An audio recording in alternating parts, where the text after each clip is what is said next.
오늘 우리에게 주신 하나님의 말씀은 누가복음 4장 31절부터 44절까지의 말씀입니다. 누가복음 4장 31절부터 44절까지의 말씀입니다. 누가복음 4장 31절부터 43절까지의 말씀입니다. 교독으로 봉독하겠습니다. 갈릴리의 가버나움 동네에 내려오사 안식일에 가르치시매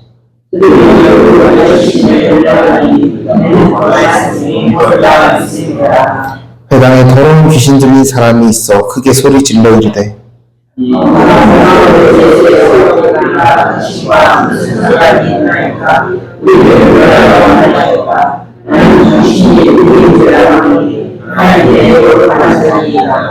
예수께서 꾸짖어 이르시되 잠잠하고 그 사람에게서 나오라 하시니 귀신이 그 사람을 우리 중에 넘어뜨리고 나오되 그 사람은 상하지 아니한지라.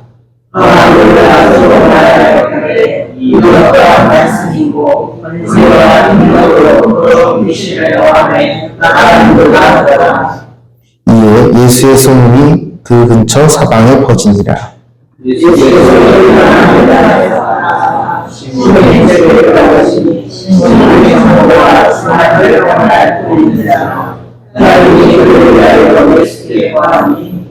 예수께서 가까이 서서 열병을 꾸짖으신데 병이 떠나고 여자가 곧 일어나 그들에게 수종드니라.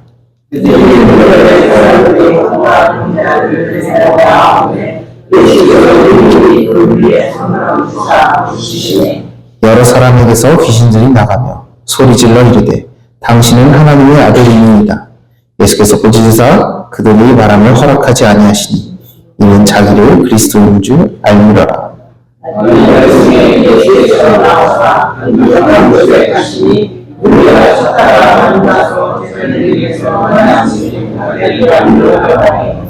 예수께서 이르시되 내가 다른 동네들에서도 하나님의 나라 복음을 전하여야 하리니 나는 이 일을 위해 보내심을 받았노라 하시고 갈릴리 여러 회당에서 전도하시더라.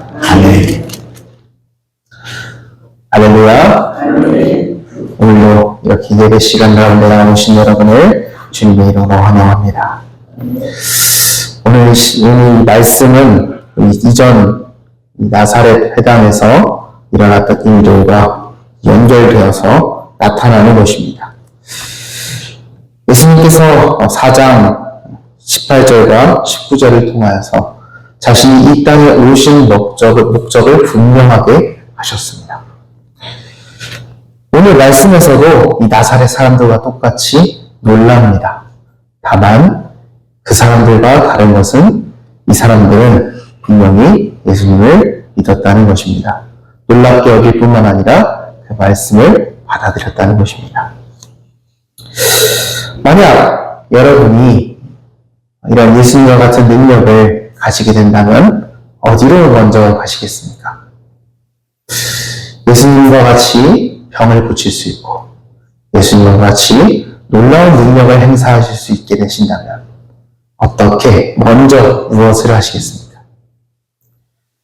목적에 따라서 달라질 것입니다. 만약에 그 능력을 가진 사람이 자신의 부귀영화를 위한다면 고위층을 찾아가 사회적으로 지위가 높은 사람들을 찾아가서 그 사람들과 함께 있을 것입니다. 그러나 예수님의 목적은 그것이 아니었습니다. 예수님께서 밝히신 대로 가난한 자를 위하여, 포로된 자를 위하여, 눈먼 자를 위하여, 눌린 자를 위하여 이 세상 가운데 오셨기 때문에 예수님께서는 그러한 사람을 찾아가시기보다는 길로 나가십니다. 그렇게 길로 나가사 갈릴리의 여러 회당을 다니시면서 가르치십니다. 또한 귀신 들린 자와 병든 사람들을 고쳐주십니다. 오늘 말씀을 보았을 때 두 사건들이 크게 두 사건이 나옵니다. 하나는 귀신을 쫓아내신 사건과 다른 하나는 열병을 고치시는 예수님의 모습입니다. 사람들이 이 모습을 보고 놀라지만 그 말씀을 믿었다라고 말할 수 있는 것은 이전에도 이 나사렛 동네에서 전하였을 때 사람들이 놀라였으나 예수님께서는 그 복음을 전하시면서도 능력을 주시기를 거절하셨었지만 오늘 이 말씀에서 여기서 가버나움 동네에서는 이 능력을 예수님께서 베푸셨다는 것입니다. 이것 하나만으로 이 사람들이 예수님을 믿었다는 것을 우리가 알 수 있는 것입니다. 그렇기 때문에 예수님께서는 능력을 베푸셔서 귀신을 쫓아내십니다. 그리고 온갖 병자들을 찾아올 때 그 병자들을 고쳐주십니다. 나비들은 예수님께서는 낮은 자들을 위하여 오셨기 때문에 그렇게 길가로 나가서 낮은 사람들과 예수님이 꼭 필요한 그 사람들과 함께 하시는 모습을 우리가 지켜볼 수 있습니다. 그러나 그 다음 장면에서 마치 예수님께서 이 낮은 자들을 떠나시는 것처럼 보입니다. 그래서 이 가버나움 사람들이 예수님께서 떠나시려고 하니까 예수님과 함께하고 싶다는 마음에 예수님을 붙잡는 것을 볼 수 있습니다. 아마 이 사람들은 예수님을 많이 사랑하였을 것입니다. 이전에 나사렛 동네에서 예수님께서 그들 가운데로 지나서 가실 때 아무도 그를 붙잡지 못하지만 오늘 이 말씀에서는 예수님께서 떠나가려 하시자 예수님을 붙잡는 모습을 통하여 예수님을 매우 사랑하고 또한 우리 가운데 함께 하시기를 바라는 마음이 거기에 담겨 있음을 우리가 찾아볼 수 있습니다. 그러나 예수님께서는 이들과 함께 있기를 거절하십니다. 오늘 말씀에서는 이 이유를 다른 동네에도 하나님 나라의 복음을 전하기 위하여 그렇게 해야 한다라고 말씀하시는 것을 볼 수 있습니다. 하지만 굳이 이 이유가 아닐지라도 예수님께서는 영원토록 이들과 함께 하실 수는 없었습니다. 아니, 영원토록 함께 하시기 위하여서 지금 잠시의 헤어짐이 있어야만 했습니다. 왜냐하면 아까 누가복음 4장 18절과 19절에서 밝히셨던 대로 예수님께서는 복음을 전하는 것뿐만 아니라 포로된 자에게 자유를, 눈먼 자에게 다시 보게 함을, 눌린 자를 자유롭게 하시기 위하여 이 땅에 오셨기 때문입니다. 그렇다면 예수님께서 이 땅에 오신 가장 중요한 사역은 무엇일까요? 바로 이 세상에서 죽으시는 것이었습니다. 여기서 다른 동네에도 복음을 전하여야 한다라는 말에는 이러한 것도 숨겨져 있습니다. 왜냐하면 이 말씀에는 우리 또한 포함되어 있기 때문입니다. 예수님께서는 이 가버나움 사람들은 예수님께서 함께 하심으로 자신들의 문제가 해결되고 자신들의 함께 있던 병자들이 치료되는 모습을 보면서 자신들과 함께 항상 함께 있으며 이 말씀들을 함께 전파해 주시기를 바라였으나 이 사람들은 자신의 눈앞에 있는 이 모든 것들이 자신의 삶의 전부일 것이라고 생각하였으나 예수님께서는 이 사람들을 보시며 아직 가장 큰 문제가 남아 있었기에 그들을 두고 가셨어야 했습니다. 가버나움 사람들은 병자들이 치유를 받고 자신의 많은 문제들이 치료를 받자 자신의 문제들이 해결되었다고 생각했을 것입니다. 그러나 예수님께서 보시기에 이 사람들의 문제는 아직 끝나지 않았습니다. 그렇기에 이 사람들과 영원히 함께 하시고자 이 사람들을 떠나가십니다. 그리고 여러 회당에서 똑같이 전하고 떠나고를 반복하십니다.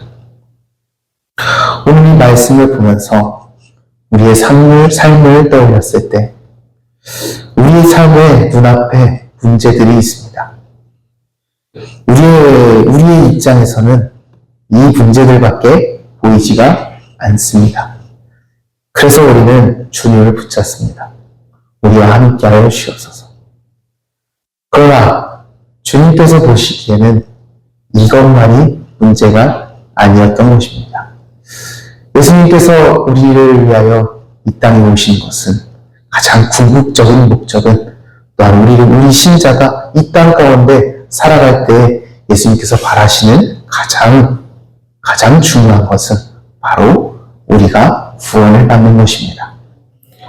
그러므로 그 과정 가운데 우리에게 문제가 생길지라도 그 문제는 예수님께서, 우리 주님께서 우리를 구원하시기 위하여 주신 하나의 시련이라는 것입니다.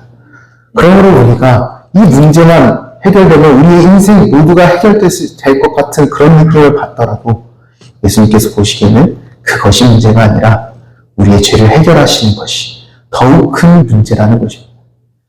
그렇기에 가끔 우리의 우리가 기도할 때, 도와달라고 기도할 때 그것을 거절하시기도 합니다.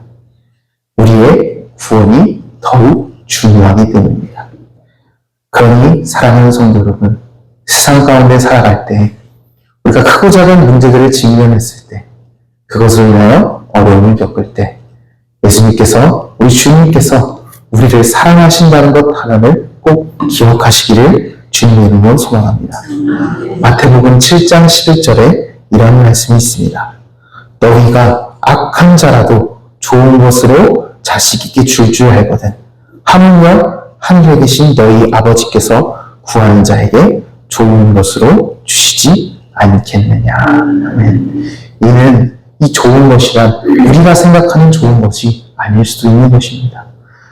우리 아이가 원하는 것을, 모든 것을 들어줄 수 없듯 부모가 이 아이를 보고 이 좋은 것을 주었을 때 아이에게는 좋은 것이라 여기지 않을 수도 있는 것처럼 주님께서 우리에게 좋은 것을 주실 때 우리가 그것을 좋은 것처럼 여기지 않을 수도 있는 것입니다.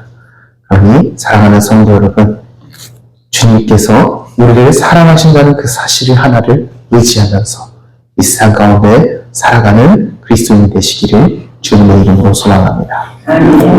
잠시 기도하겠습니다.